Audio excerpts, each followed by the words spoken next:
আসসালামু আলাইকুম। আজকে রান্না করব দেশি লতি দিয়ে, চিংড়ি মাছ দিয়ে। দেশি লতি, দেশি চিংড়ি মাছ।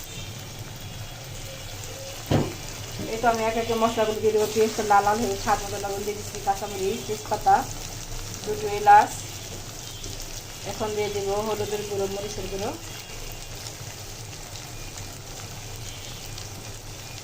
একটু হলুদের গুঁড়ো, মরিচের গুঁড়ো দিয়ে দিচ্ছি।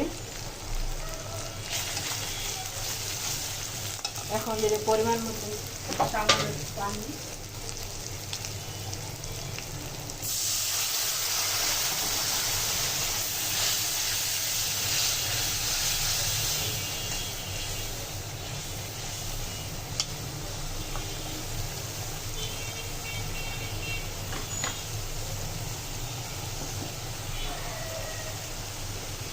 এখন দিয়ে দেবো চিংড়ি মাছ।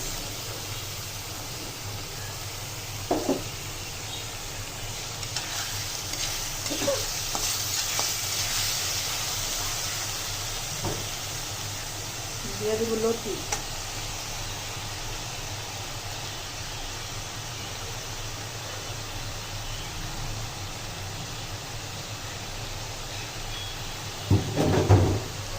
এখন ভালোভাবে কষিয়ে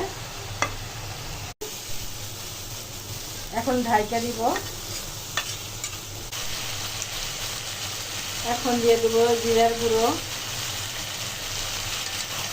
এই তো আমার লতির তরকারিটা হয়ে গেছে, লতি দিয়ে চিংড়ি মাছ।